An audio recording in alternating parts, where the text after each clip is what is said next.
Ok, petite vidéo aujourd'hui où encore une fois on reste sur les bases et où je vais te montrer comment se passe le dérocher en action.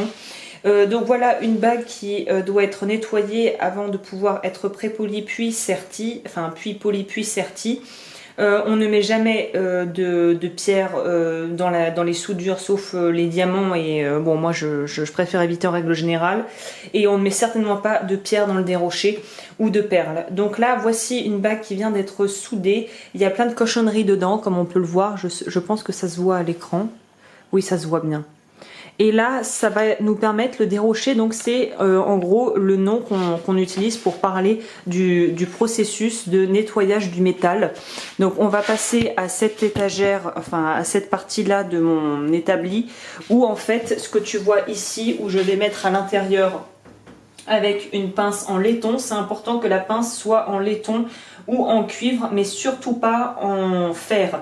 Il ne faut mettre aucun métaux ferreux dans ta solution de dérochage, parce qu'en fait le fer fait une réaction chimique avec l'acide citrique qu'on met dedans, et ça fait l'effet inverse, c'est-à-dire qu'au lieu d'enlever la noirceur et les crasses, ça va les coller, ça va les amalgamer. Donc toujours utiliser des outils en cuivre ou en laiton, jamais de fer dans le dérocher. Donc là, moi évidemment, ça chauffe, l'eau chauffe à basse température depuis une bonne demi-heure. Dans la solution de dérocher, moi j'ai pris une cocotte Pyrex avec une plaque à chauffer, puisque ça s'est avéré sur le long terme être le plus efficace, et au final je pense que ça sera le moins onéreux pour toi dans le long terme. Il y a aussi les crock pot, on appelle ça en anglais, qui permettent des espèces de cuiseurs avec un fond, un récipient en céramique. Tu peux prendre ça, j'ai utilisé pendant un certain temps ça, et puis finalement je suis passée sur la plaque chauffante avec le Pyrex qui peut supporter donc la chaleur et qui peut supporter des longues périodes avec de l'eau. Donc là j'ai pris de l'eau claire du robinet, tu pourrais prendre de l'eau déminéralisée si tu le souhaites. Et au niveau de la solution, comme je disais, pour pouvoir nettoyer le métal, on a besoin d'acide citrique. On peut en trouver assez facilement en droguerie et aussi même en grande surface au rayon ménage. Généralement maintenant il y a de plus en plus de choses. Donc là moi c'est une cocotte qui fait environ 3,5 litres. Donc là il doit bien y avoir 2 litres d'eau, un petit peu moins, sachant que ça s'évapore, donc il faut en remettre de temps en temps. Et pour 2 litres d'eau, je mets 3 cuillères à soupe bien pleines d'acide citrique qui se présente sous cette forme, que j'ai mis dans un contenant en verre. Évidemment on ne mange pas ça, on ne met pas ensuite des denrées alimentaires dedans, on laisse ça dans un coin à part et on fait attention si on a des enfants. Et au niveau de la fréquence de changement, de roulement, en fait l'eau va devenir bleue comme tu peux le voir, et ça c'est normal, c'est encore une fois le procédé chimique qui fait que ça va devenir bleu. Donc ne surtout pas s'inquiéter de ça, et il n'y a pas besoin de changer l'eau énormément. Pour tout te dire, je ne la change quasiment jamais, je remets de l'eau, et quand je vois que la solution marche plus très bien, c'est qu'il est temps de changer ou d'en rajouter. Mais en tout cas je vide jamais complètement le bac en réalité. Si tu souhaites vider le bac complètement, c'est là qu'on arrive au niveau sécurité. Avant de changer l'eau et de la jeter je te conseille de mettre ça dans les WC ou dans l'évier, mais je te conseille vraiment de mettre ça dans tes toilettes. Mettre toujours 1 à 2 grosses cuillères à soupe bombées de bicarbonate de soude. Ça c'est un indispensable dont j'ai parlé dans la première vidéo sur les conseils de sécurité, les règles de sécurité à l'établi.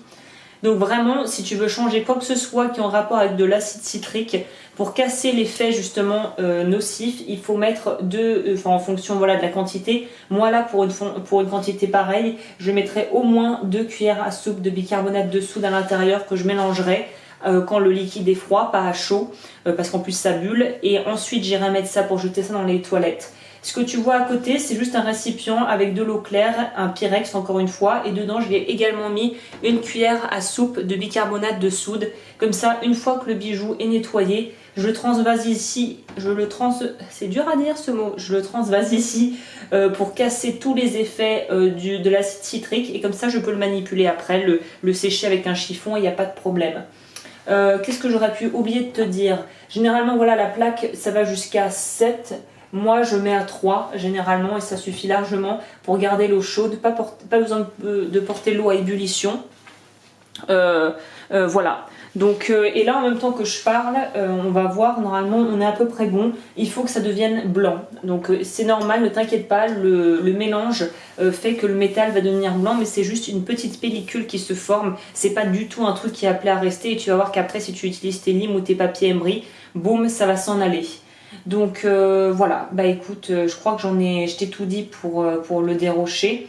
On va voir, là évidemment moi j'ai mis un truc au-dessus parce que c'est tellement chaud que, enfin voilà, c'est pas très facile à manipuler si je dois tout le temps faire attention à la chaleur. Encore une fois, mes pinces en laiton. Voilà, c'est allé assez vite, hein. On trempe ça pour casser l'effet. Là j'ai vu des poils de chat encore, je sais pas ce que c'est là. Voilà, on va enlever ça, c'est trop dégueu. Je vais jeter ça. Alors voilà, je vais le mettre dans un... Voilà, je sèche. Et on va retourner à l'établi pour que tu vois vraiment bien la couleur que ça doit avoir.